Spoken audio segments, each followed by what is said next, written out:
The fat-soluble vitamin D calciferol, which is essential for the absorption and metabolism of calcium, is a special case because the body can make it. Certain lipids present in the human body can be converted into vitamin D by the action of ultraviolet light on the skin.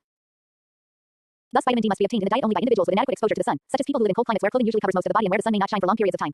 The need for vitamin D may have been an important factor in the evolution of skin color. Human races that are adapted to equatorial and low latitudes have dark skin pigmentation as a protection against the damaging effects of ultraviolet radiation. These peoples generally expose extensive areas of skin to the sun on a regular basis, so their skin synthesizes adequate amounts of vitamin D. Most human races that became adapted to higher latitudes lost this dark skin pigmentation. Presumably, lighter skin facilitates vitamin D production in the relatively small areas of skin exposed to sunlight during the short days of winter. An exception to this correlation between latitude and skin pigmentation is the Inuit peoples of the Arctic. These dark-skinned people obtain plenty of vitamin D from the large amounts of meat and fish oils in their diet. For them, exposure to sunlight is not necessary for obtaining this vitamin. Nutrient deficiencies result in diseases. The lack of any essential nutrient in the diet produces a state of deficiency called malnutrition, and chronic malnutrition leads to a characteristic deficiency disease. An example: 1 squashy orchor, the disease that results from protein deficiency. A shortage of any of the vitamins also results in specific deficiency symptoms. See table 2. We have already described scurvy, which results from a lack of vitamin C. Another deficiency disease, beriberi, was directly involved in the discovery of vitamins. Beriberi means extreme weakness.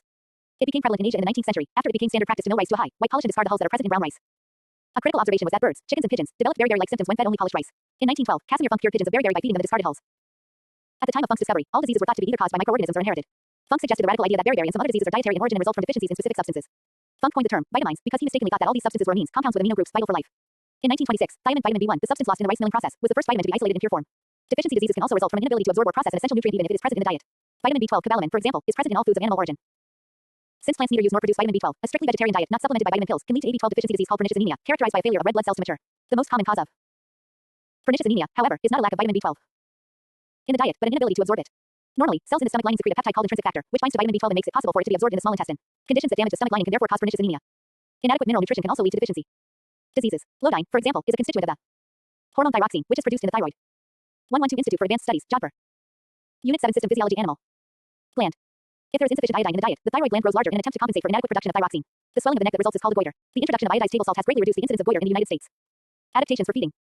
Heterotrophic organisms can be classified by how they acquire their nutrition. Saprobes, also called saprotrophs, are decomposers or organisms, mostly protists and fungi, that absorb nutrients from dead organic matter. Detritivores, such as earthworms and crabs, actively feed on dead organic material. Animals that feed on living organisms are predators. Herbivores prey on plants, carnivores prey on animals, and omnivores prey on both. Filter feeders, such as clams and blue whales, prey on small organisms by filtering them from the aquatic environment. Fluid feeders include mosquitoes, aphids, and leeches, as well as birds, such as hummingbirds that feed on plant nectar. The anatomical adaptations that enable a species to exploit a particular source of nutrition are usually quite obvious, but physiological and biochemical adaptations can be just as important. The food of herbivores is often low in energy and hard to digest. Most vegetation is coarse and difficult to break down physically, but herbivores must process large amounts of it, since its energy content is low. Most herbivores spend a great deal of their time feeding. Many have striking adaptations for feeding, such as the trunk, a flexible, gripping nose of the elephant, or the long neck of the giraffe. Many types of grinding, rasping, cutting, and shredding mouthparts have evolved in invertebrates for ingesting plant material, and the teeth of herbivorous vertebrates have been shaped by selection to process coarse plant matter. The digestive processes of herbivores can also be quite specialized, as we will see below. Carnivores must detect, capture, and kill prey. The predatory behaviors of many carnivores are legendary. One need only call to mind the hunting skills. 1 Mammalian teeth. A mammalian tooth has 3 layers: enamel, dentine, and pulp cavity. The teeth of different mammalian species are specialized for different diets. A hard material called enamel, composed principally of calcium phosphate, covers the tooth. Slash of hawks, wolves, or tigers. Carnivores have evolved stealth, speed, power, large jaws, sharp teeth, and strong gripping appendages. Carnivores also have evolved remarkable means of detecting prey. Bats use echolocation. Pit vipers sense infrared radiation from the warm bodies of their prey, and certain fishes detect electric fields created in the water by their prey. Adaptations for killing and ingesting prey are diverse and highly specialized. These adaptations can be especially important when the prey are capable of inflicting damage on the predator.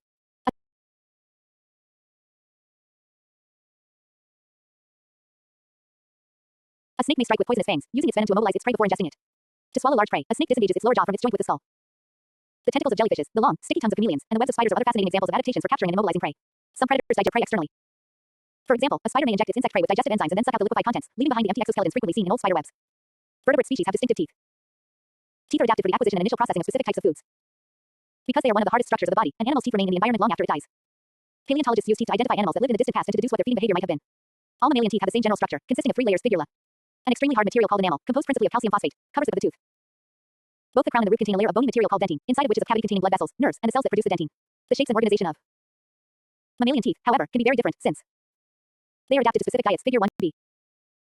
In general, incisors are used for cutting, chopping, or gnawing. Canines are used for stabbing, ripping, and shredding, and molars and premolars, the cheek teeth, are used for shearing, crushing, and grinding. The highly varied diet of humans is reflected by our multi-purpose set of teeth, as one as common among omnivores. B. Lower.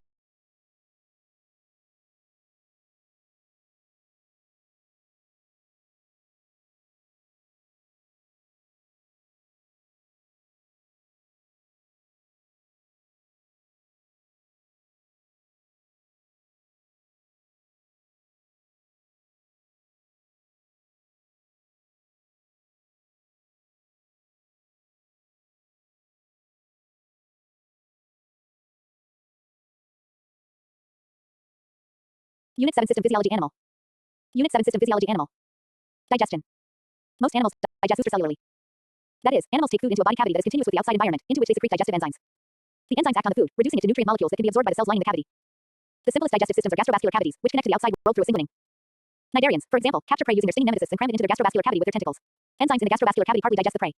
Cells lining the cavity take in small food particles by endocytosis. The vesicles created by endocytosis then fuse with lysosomes containing digestive enzymes, and intracellular digestion completes the breakdown of the food. Nutrients are released to the cytoplasm as the vesicle breaks down. Tubular guts have an opening at each end. The guts of most animals are tubular. A mouth takes in food, molecules are digested and absorbed throughout the length of the gut, and solid digestive wastes are excreted through an anus. Different regions in the tubular gut are specialized for particular functions. Figure 2. These functions must be coordinated so that they occur in the proper sequence and at appropriate rates to maximize the efficiency of digestion and absorption of nutrients. At the anterior end of the gut of the mouth, the opening itself and the mouth cavity. Food may be broken up by teeth in some vertebrates, by the medulla in snails, or by mandibles in insects. In earthworms and most birds, a muscular portion of the gut called the gizzard grinds the food together with small stones. Some animals, such as snakes, simply ingest large chunks of food with little or no fragmentation. Stomachs and crops are storage chambers that enable animals to ingest relatively large amounts of food and digest it later. In these storage chambers, food may be further fragmented and mixed, but digestion may or may not occur there, depending on these. In any case, food delivered into the next section of the gut, the midgut or intestine, is well minced and well mixed. Most nutrients, water, and ions are absorbed in the midgut. To digest food materials, specialized glands secrete some digestive enzymes into the midgut, and the gut wall itself secretes other enzymes. The hindgut recovers water and ions and stores undigested wastes, or feces, so that they can be released to the environment at an appropriate time or place. A muscular rectum near the anus assists in the expulsion of feces. Within the hindguts of many species are colonies of endosymbiotic bacteria. These bacteria obtain their own nutrition from the food passing through the host's gut while contributing to the digestive processes of the host. Members of the leech genus Hirado, for example, produce no enzymes that can digest the proteins in the blood they suck from vertebrates. A colony of gut bacteria produces the enzymes necessary to break down those proteins into amino acids, which are subsequently used by both the leech and the bacteria. Earthworm. Mouth crop, intestine, esophagus crop, gizzard. Mandible S. salivary and steam.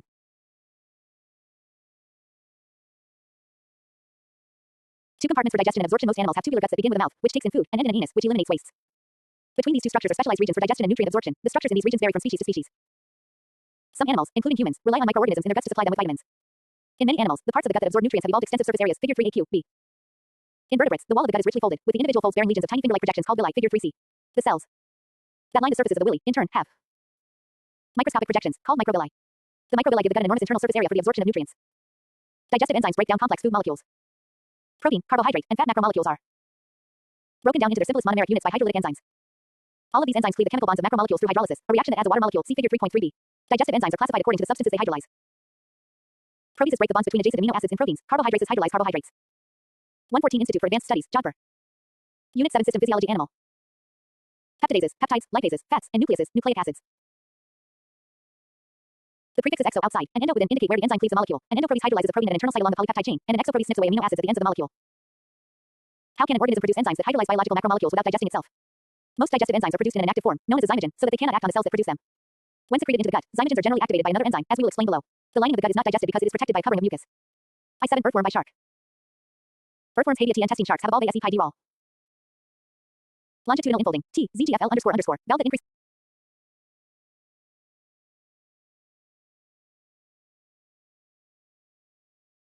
Greater intestinal surface area means more nutrient absorption. The guts of most animals have solved to maximize their surface area. 4 tissue layers of the vertebrate gut in all compartments of the gut. The organization of the tissue layers is the same, but special structure and function of the vertebrate gut K_1 more equals E is adaptations of specific tissues characterize different regions. The digestive tract of vertebrates is a tubular gut that runs from mouth to anus. The vertebrate gut can be divided into several compartments that are specialized. Y. The serosa is the membranous covering of the abdominal sac for different digestive and absorptive functions. In its continui OTHUTT character that NLE and USMTHE ab.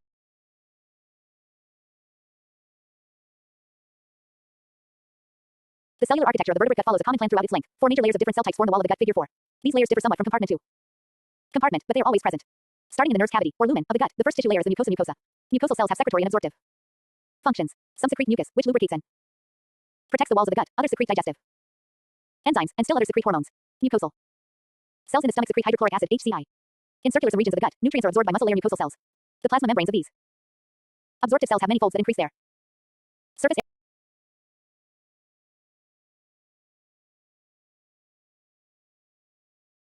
At the base of the mucosa are some smooth muscle cells. And just outside the mucosa is the second tissue layer, the submucosa. Here we find the blood and lymph vessels that carry absorbed nutrients to the rest of the body. The submucosa also contains a network of nerves. The neurons in this network are both sensory, responsible for stomach aches, and regulatory, controlling the various secretory functions of the gut. External to the submucosa are 2 layers of smooth muscle tissue responsible for the movements of the gut. Innermost is the circular muscle layer, with its cells oriented around the gut. Outermost is the longitudinal muscle layer, with its cells oriented along the length of the gut. The circular muscles constrict the gut, and the longitudinal muscles shorten it. Between the 2 layers of smooth muscle is another network of nerves, which controls and coordinates the movements of the gut. The coordinated activity of the 2 smooth muscle layers moves the gut contents continuously toward the rectum. Surrounding the gut is a coat of fibrous tissue called the serosa. Like other abdominal organs, the gut is also covered and supported by a tissue called the peritoneum. Mechanical activity moves food through the gut and aids digestion. And swallowing. Brainstem reflex center and nerves controlling swallowing. Windpipe. Esophagus, flat. LJ fayad is chewed and the tongue pushes the bolus of food to the back of the mouth. Sensory nerves initiate the swallowing reflex. The larynx is pulled up and forward and is covered by the epiglottis. The esophageal sphincter relaxes. The bolus of food enters the esophagus. In most vertebrates, including humans, food entering the mouth is chewed and mixed with saliva. A muscular tongue then pushes a chunk, or bolus, of chewed food toward the back of the mouth cavity. By making contact with the soft palate at the back of the throat, the bolus of food initiates swallowing, which is a complex series of autonomic reflexes. If you stand in front of a mirror and gently touch this tissue at the back of your throat with a cotton swab, you will experience an uncontrollable urge to swallow. Swallowing propels the food through the pharynx, where the mouth cavity and the nasal passages join, and into the esophagus, the food tube. To prevent the food from entering the trachea windpipe, the larynx voice box closes, and a flap of tissue called the epiglottis covers the entrance to the trachea. Figure 5.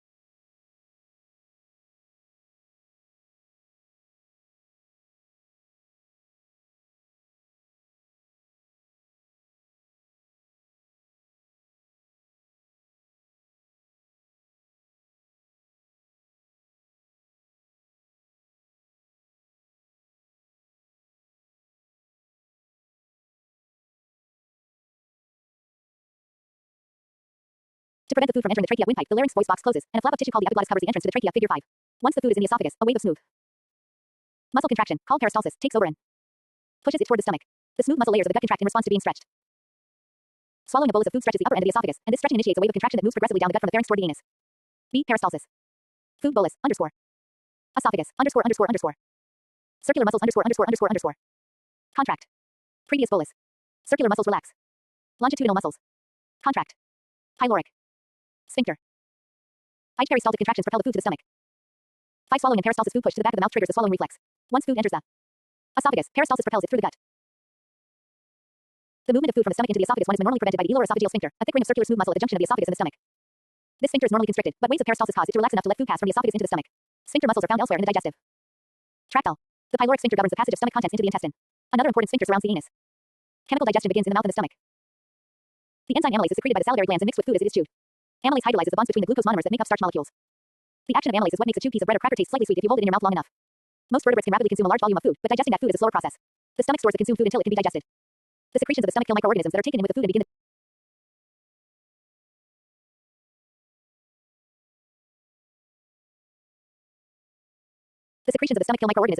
and begin the digestion of proteins. The major enzyme produced by the stomach is an endopeptidase called pepsin. Pepsin is secreted as a zymogen called pepsinogen by cells in the gastric glands that are deep folds in the stomach lining. Figure 6. Other cells in the gastric glands produce hydrochloric acid, and still others near the openings of the gastric glands and throughout the stomach mucosa secrete mucus. 116 Institute for Advanced Studies, Jodhpur. Unit 7 System Physiology Animal. 6. The stomach of the human stomach stores and breaks down ingested food. Beet cells in the gastric glands secrete hydrochlor. Rich gas pepsin. Both the gastric glands and the gastric mucosa secrete mucus that protect THC stomach. At stomach. Lower. Esophageal sphincter. Hydrochloric acid HCl maintains the stomach fluid, the gastric juice, at a pH between 1 and 3. This extremely low pH activates the conversion of pepsinogen to pepsin and provides the right pH for pepsin's enzymatic action. The pepsinogen molecule is activated by the cleavage of a masking sequence of 44 amino acids from its N-terminal end, exposing the pepsin active site. Figure 7. The newly formed pepsin activates other pepsinogen molecules in a positive feedback process called autocatalysis. Hydrochloric acid also helps dissolve the intercellular substances holding the ingested tissues together. The breakdown of these tissues exposes more food surface area to the action of pepsinin. Eventually, other digestive enzymes in the small intestine. An active zymogen. Pepsinogen. Active enzyme. Pepsin. A masking sequence is cleaved from the sequence underscore pepsinogen molecule into the active digestive enzyme pepsin. 7. Activating a zymogen low pH in the stomach stimulates cleavage of a masking sequence of amino acids, transforming the winogen pepsinogen into the active digestive enzyme pepsin. Pepsin itself also activates pepsinogen through autocatalysis. Mucus secreted by the stomach mucosa coats the walls of the stomach and protects them from being eroded and digested by HCl and pepsin. Sometimes, however, the walls of the stomach are exposed, and the resulting damage is called an ulcer. It was once thought that ulcers were caused by stress and oversecretion of digestive juices. However, it turns out that the basis for most ulcers is an infectious bacterium called Helicobacter pylori, which has the remarkable ability to live in the highly acidic environment of the stomach. Damage to the stomach lining initiated by the bacterial infection is made worse by HCl and pepsin. Contractions of the smooth muscles in the walls of the stomach churn its contents, thoroughly mixing them with the stomach secretions. The acidic, fluid mixture of gastric juice and partly digested food in the stomach is called chyme. A few substances can be absorbed from the chyme across the stomach wall, including alcohol, hence its rapid effects. Aspirin and caffeine, but even these substances are absorbed in rather small quantities in the stomach, masking transforming pepsinogen. B in a process called allocatalysis. Newly formed pepsin activates other pepsinogen molecules. Low pH. C converts pepsinogen to pepsin. Gastric gland. Peristaltic contractions of the stomach walls push the chyme toward the bottom end of the stomach. These waves of peristalsis cause the pyloric sphincter to relax briefly so that little squirts of the chyme can enter the small intestine. In this manner, the human stomach empties itself gradually over a period of approximately 4 hours. This slow introduction of food into the small intestine enables the small intestine to work on a little material at a time. Most chemical digestion occurs in the small intestine. In the small intestine, the digestion of carbohydrates and proteins continues, and the digestion of fats and the absorption of nutrients begin. The small intestine takes its name from its diameter. It is in fact a very large organ, about 3 meters long in an adult. Because of its length, and because of the folds, villi, and microvilli of its lining, its inner surface area is enormous, about 550 meters, or roughly the size of a tennis court. Across this surface, the small intestine absorbs all the nutrient molecules derived from food. The small intestine has 3 sections. The initial section, about 25 centimeters, called the duodenum, is the site of most digestion. The jejunum and the ileum, together about 270 centimeters, carry out 90% of the absorption of nutrients. Digestion in the small intestine requires many specialized enzymes, as well as several other secretions. 2 accessory organs that are not part of the digestive tract, the liver and the pancreas, provide many of these enzymes and secretions. Liver. The liver synthesizes bile from cholesterol. Bile secreted from the liver flows through the hepatic duct to the duodenum and through a side branch of the hepatic duct to the gallbladder. Figure 8 where it is stored until it is needed to assist in fat digestion. When fat enters the duodenum, a hormonal signal causes the walls of the gallbladder to contract rhythmically, squeezing bile out of the gallbladder and into the hepatic duct. Below the branch to the gallbladder, the hepatic duct is called the common bile duct. Bile from the gallbladder flows down the common bile duct to the duodenum. To understand the role of bile in fat digestion, think of an oil and vinegar salad dressing. The oil, which is hydrophobic, tends to aggregate in large globules. For that reason, many salad dressings include an emulsifier, something that prevents oil droplets from aggregating. Mayonnaise, for example, is oil and vinegar with egg. Institute for Advanced Studies, Jopper 117. Unit 7 System Physiology Animal. Yolk added as an emulsifier. Bile emulsifies fats in the chyme, and thereby greatly enlarges the surface area of the fats exposed to the lipases, the enzymes that digest fats. The liver produces bile. Common. Bile duct. G. S. Single quote. Duodenum, the pancreas produces digestive enzymes and bicarbonate solution. 8. The ducts of the gallbladder and pancreas bile produced in the liver. 8. The ducts of the gallbladder and pancreas bile produced in the liver leaves the liver via the hepatic duct. Branching off this duct is the gallbladder, which stores bile. Below the gallbladder T. He. Hepatic duct is called the common bile duct and is joined by the pancreatic duct before entering the duodenum. SM. The gallbladder stores bile, which aids in digesting lipids. Pancreatic duct. Pancreas. The pancreas is a large gland that lies just beneath the stomach. See figure 8. It functions as both an endocrine gland secreting hormones to the blood and tissue fluid and an exocrine gland secreting other substances through ducts to the outside of the body. Its exocrine products are delivered to the gut through the pancreatic duct, which joins the common bile duct. The exocrine tissues of the pancreas produce a host of digestive enzymes, including lipases, amylases, and proteases. Table 3. As in the stomach, some of these enzymes, most notably the proteases, are released as zymogens. Otherwise, they would digest the pancreas and its ducts before they ever reach the duodenum. Once in the duodenum, one of these zymogens, trypsinogen, is activated by an enzyme called enterokinase, which is produced by cells lining the duodenum. This process is similar to the activation of pepsinogen by low pH in the stomach. Active trypsin can cleave other trypsinogen molecules to release even more active trypsin. Similarly, trypsin activates other zymogens secreted by the pancreas. 3 sources and functions of the major digestive enzymes of humans. Enzyme source action. Salivary amylase, salivary gland starch, maltose. Pepsin stomach proteins, peptides, autocatalysis. One end of each biomolecule is soluble in fat. It is ephedrine ETLC amylase 11, ancrease LS, AR, H_F malto_S, A hydrolipophilic, or hydrophobic. The other end is soluble in TPase ancrease hats, fatty acids and D-serowater ITP is hydrophilic EC, or L, ipophobic. Bi. La molecules mononuclea, say pancrease mononuclease C acids. Nucleotide OS. Buried there's lipophile 1I, CNs, in fat droplets, Levy. Ink A, R trypsin pancreas proteins E, peptides, activation of. Lipophobic and sticky ing out. As a result, they prevent the chymotrypsin. Pancreas prot B ions. Particles that result are called micelles, figure 9A. Aminopeptidase small intestine tilde peptides. Peptides and amino acids M. Digestion of fats LARGE lipid droplet to peptidase small intestine dipeptides. Amino acids BILE salts enterokinase small intestine tilde trypsinogen, trypsin. IJ dietary fats are emulsified into LY nuclease small intestine nucleic acids, nucleotides. Percent YUFL to Phil's Catlile 1 L underscore. Maltase small intestine tilde maltose. Glucose lineage. Blant SE IIL dot here NC ZN LE. Fatty acids and monoglycerides are liposoluble and therefore readily dissolve in the plasma membrane and enter the cell, where they are resynthesized into triglycerides. Endoplasmic reticulum. Triglycerides are packaged with cholesterol and phospholipids and intestinal to form protein-coated epithelial cell chylomicrons. Chylomicrons are enclosed in O vesicles and leave the cell by O equals exocytosis. Lymphatic vessel. 9. The digestion and absorption of fats. Dietary fats are broken up by bile into small micelles that present a large surface area to lipase action. B. The products of fat digestion are absorbed by intestinal mucosal cells, where they are resynthesized into triglycerides and exported to lymphatic vessels. The mixture of zymogens produced by the pancreas can be very dangerous if the pancreatic duct is blocked or if the pancreas is injured by an infection or a severe blow to the abdomen. A few trypsinogen molecules spontaneously converting to trypsin can initiate a chain reaction of enzyme activity that digests the pancreas in a short time, destroying both its endocrine and exocrine functions. The pancreas also produces a secretion rich in bicarbonate ions, HCO. Bicarbonate ions are basic and neutralize the acidic pH to the kind that enters the duodenum from the stomach. Intestinal enzymes function best at a neutral or slightly alkaline pH. Nutrients are absorbed in the small intestine. The final digestion of proteins and carbohydrates that produces absorbable products takes place among the microvilli. The mucosal cells with microvilli produce peptidases, which cleave polypeptides into tripeptides, dipeptides, and individual amino acids that the cells can absorb. These cells also produce the enzymes maltase, lactase, and sucrase, which cleave the common disaccharides into their constituent, absorbable monosaccharides, glucose, galactose, and fructose. 118 Institute for Advanced Studies, Jodhpur.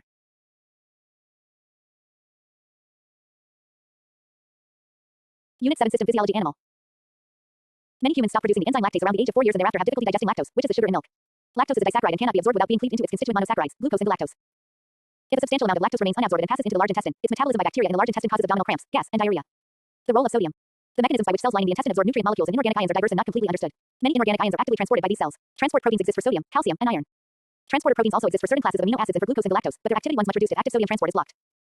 Sodium diffuses from the gut contents into the mucosal cells and is then actively transported from the mucosal cells into the submucosa to diffuse into a mucosal cell. A sodium ion binds to a symport in the mucosal cell plasma membrane. Symport also binds a nutrient molecule, such as glucose or an amino acid. The diffusion of the sodium ion, driven by a concentration gradient, thus drives the absorption of the nutrient molecule.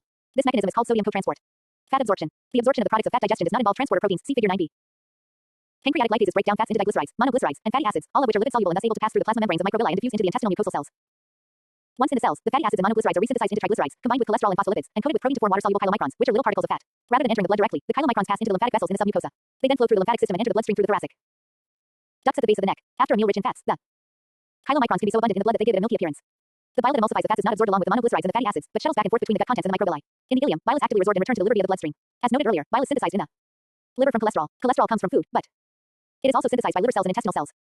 The body has no way of breaking down excess cholesterol, so high dietary intake or high levels of synthesis can result in problems such as arterial plaque formation and cardiovascular disease. One major way in which cholesterol leaves the body is through the elimination of unresorted bile in the feces. Certain kinds of fiber bind bile, decreasing its resorption in the ileum and thus helping to lower cholesterol levels. Water and ions are absorbed in the large intestine. Peristalsis gradually pushes the contents of the small intestine into the large intestine, or colon. Most of the available nutrients have been removed from the material that enters the colon, but the material contains a lot of water and inorganic ions. The colon absorbs water and ions, producing semisolid feces from a slurry of indigestible materials it receives from the small intestine. Absorption of too much water in the colon can cause constipation. The opposite condition, diarrhea, results if too little water is absorbed, or if water is secreted into the colon. Both constipation and diarrhea can be induced by toxins from certain microorganisms. Feces are stored in the last segment of the colon until they are excreted. Immense populations of bacteria live within the human colon. One of the resident species is Escherichia coli, a bacterium popular among researchers in biochemistry, genetics, and molecular biology. E. coli lives on matter that is indigestible to humans and produces some products, such as vitamin K and biotin, that are useful to its host. Excessive or prolonged intake of antibiotics can lead to vitamin deficiency because the antibiotics kill the normal intestinal bacteria at the same time they are killing the disease-causing organisms for which they are intended. Intestinal bacteria produce gases such as methane and hydrogen sulfide as byproducts of their largely anaerobic metabolism. Humans expel gas after eating beans because the beans contain certain carbohydrates that the bacteria can break down, but their human hosts cannot. A large percentage of the mass of feces consists of the cell walls of dead intestinal bacteria. Herbivores have special adaptations for digesting cellulose. Cellulose I1 is the principal organic compound in the diets of herbivores. Most herbivores, however, cannot produce cellulases, the enzymes that hydrolyze cellulose. Exceptions include silverfish, insects well known for eating books and stored papers, earthworms, and shipworms. Other herbivores, from termites to cattle, rely on microorganisms living in their digestive tracts to digest cellulose for them. The digestive tracts of ruminants, cud chewers, such as cattle, goats, and sheep are specialized to maximize the benefits of their endosymbiotic microorganisms. In place of the usual mammalian stomach, ruminants have a large, four-chambered organ, figure 10. The first two chambers, the rumen and the reticulum, are packed with anaerobic microorganisms that break down cellulose by fermentation. The ruminant periodically regurgitates the contents of the rumen, the cut into the mouth for reckoing. When the more thoroughly ground up vegetable fibers are swallowed again, they present more surface area to the microorganisms for their digestive actions. The microorganisms in the rumen and reticulum metabolize cellulose and other nutrients to simple fatty acids, which become nutrients for their host. In addition, the microorganisms themselves provide an important source of protein for the host. A cow can derive more than 100 grams of protein per day from digestion of its endosymbiotic microorganisms. The food leaving the rumen carries with it enormous numbers of cellulose-fermenting microorganisms. This mixture passes through Institute for Advanced Studies, Job 119. Unit 7 System Physiology Animal. The omosome, where it one is concentrated by water absorption. It then enters the true stomach, the abomasum, which secretes hydrochloric acid and proteases. The microorganisms are killed by the acid, digested by the proteases, and passed on to the small. The contents of the rumen, consumed vegetable fiber and intrinsic microorganisms, the cut are periodically regurgitated into the mouth for reckoing. The reticulum is also packed with cellulose-fermenting microorganisms. Esophagus. Intestine for further digestion and absorption. The rate of multiplication of microorganisms in the rumen is great enough to offset their loss, so well-balanced, mutually beneficial relationship is maintained. 10. A ruminant stomach bison, like their relatives domestic cattle, have a specialized stomach with 4 compartments that enables them to digest and obtain energy from protein-poor plant material. The abomasum is a true stomach, secreting HCl and proteases. The microorganisms are killed by the HCl, digested by the proteases and passed onto the small intestine for further digestion. The mixture of fermented food and microorganisms passes through the omosome, where it is concentrated by water resorption. Some mammalian herbivores other than ruminants have microbial fermentation chambers in a branch off the large intestine, called the cecum. Rabbits and hares are good examples. Since the cecum empties into the large intestine, the absorption of the nutrients produced by the microorganisms is inefficient and incomplete. Therefore, some of these animals re-ingest some of their own feces, a behavior known as coprophagy. Coprophagus species usually produce 2 kinds of feces, one consisting of pure waste, which they discard, and one consisting mostly of cecal material, which they reintroduce directly from the anus. As this cecal material passes through the stomach and small intestine, the nutrients it contains are digested and absorbed. In humans, the cecum has become the vestigial appendix, which serves no digestive function. Control and regulation of digestion. The vertebrate gut is an assembly line in reverse, a disassembly line. As with a standard assembly line, the control and coordination of the sequential processes of digestion is critical. Both neuronal and hormonal controls govern these processes. Autonomic reflexes coordinate functions in different regions of the gut. Everyone has experienced salivation stimulated by the sight or smell of food. That response is an autonomic reflex, as is the act of swallowing following tactile stimulation at the back of the mouth. Many such autonomic reflexes coordinate activity in different regions of the digestive tract. Stretching the stomach with food, for example, stimulates increased activity in the colon, which can lead to the expulsion of feces. The digestive tract is unusual in that it has an intrinsic, its own independent nervous system. Neuronal messages can travel from one region of the digestive tract to another without being processed by the CNS. Of course, this intrinsic nervous system can communicate information to the CNS and receive input from the CNS. Its important feature is that it can coordinate actions throughout the digestive tract without involving the CNS. Hormones control many digestive functions.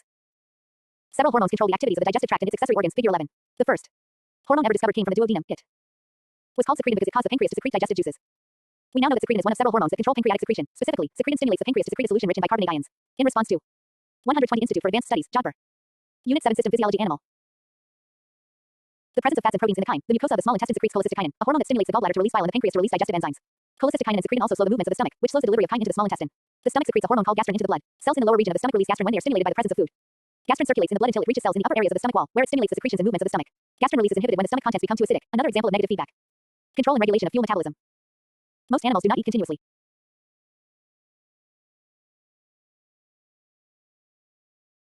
When they do eat, food is present in the gut, and nutrients are being absorbed for some period of time after a meal, called the absorptive period. Once the stomach and small intestine are empty, nutrients are no longer being absorbed. During this post-absorptive period, the processes of energy metabolism and biosynthesis must run on internal reserves. Nutrient traffic must be controlled so that reserves accumulate during the absorptive period and are used appropriately during the post-absorptive period. The liver directs the traffic of fuel molecules. The liver directs the traffic of the nutrients that fuel metabolism. When fuel molecules are abundant in the blood, the liver stores them in the form of glycogen and fats. The liver also synthesizes blood plasma proteins from circulating amino acids. When the availability of fuel molecules in the blood declines, the liver delivers them back to the blood. The liver has an enormous capacity to interconvert fuel molecules. Liver cells can convert monosaccharides into either glycogen or fats, and vice versa. The liver can also convert certain amino acids and some other molecules, such as pyruvate and lactate, into glucose, a process called gluconeogenesis. The liver is also the major controller of fat metabolism through its production of lipoproteins. Lipoproteins, the good, the bad, and the ugly. In the intestine, bile solves the problem of processing hydrophobic fats in an aqueous medium. The transport of fats in the circulatory system presents the same problem, and lipoproteins are the solution. A lipoprotein is a particle made up of a core of fat and cholesterol and a covering of protein that makes it water soluble. The largest lipoprotein particles in the bloodstream are the chylomicrons produced by the mucosal cells of the intestine. See figure 9. As the chylomicrons circulate through the liver and through adipose fat tissue throughout the body, receptors on the capillary walls recognize their protein coats, and lipases begin to hydrolyze the fats, which are then absorbed into liver or fat cells. Thus, the protein code of the lipoprotein both makes it water soluble and serves as an address that directs it to a specific tissue. Food in stomach. Question mark. B4. Of gastrin from stomach mucosal cells. Registered gastrin circulates in blood and returns to stomach.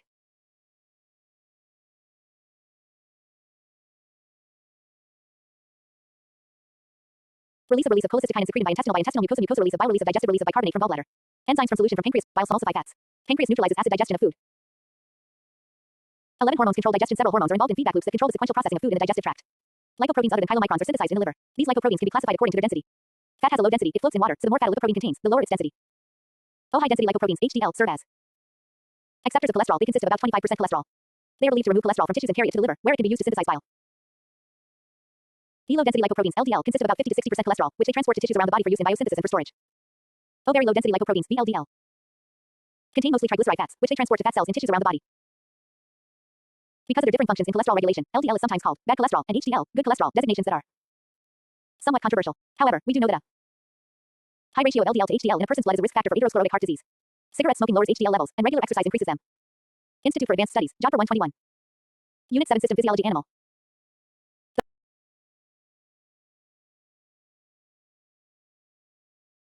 The hormones insulin and glucagons control fuel metabolism. During the absorptive period, blood glucose levels rise as carbohydrates are digested and absorbed. During this time, the B cells of the pancreas release a hormone called insulin. Insulin plays a major role in directing glucose to where it will be used or stored. Insulin enhances the uptake of glucose from the blood and its conversion to glycogen by liver and muscle cells. It stimulates fat cells to take up glucose from the blood and convert it to stored fat, and it stimulates cells in most tissues of the body to preferentially use glucose as their metabolic fuel. The metabolism of fuel molecules is largely controlled by insulin, and to a lesser extent, by another pancreatic hormone called glucagon. Glucagon has the opposite effect of insulin. It stimulates liver cells to break down glycogen and to carry out gluconeogenesis. Thus, under the influence of glucagon, the liver produces glucose and releases it into the blood. Figure 12. Which indicates the steps controlled by insulin and glucagon. The regulation of food intake. Obesity is a major health issue in the United States. People spend billions of dollars every year on schemes to lose weight, but the problem still increases. A simple rule: take in fewer calories than your body burns, but maintain a balanced diet, should solve the problem, but it doesn't. Why? As we noted at the beginning of this chapter, social and lifestyle factors play a major role in obesity, but these factors play out against a genetic and regulatory background. The amount of food an animal eats is governed by its sensations of hunger and satiety. These sensations are influenced by a region of the brain called the increase in circulatory insulin, uptake of glucose, exclamation mark, metabolic, BT fat synthesis, glycogen synthesis, hypothalamus. If a region in the middle of the hypothalamus of rats, called the ventromedial hypothalamus, is damaged, the animals will increase their food intake, become obese. If a different stimulates pancreas D to secrete insulin E, increase in DC-CR-AWN. Blood glucose blood glucose BLG oodlum.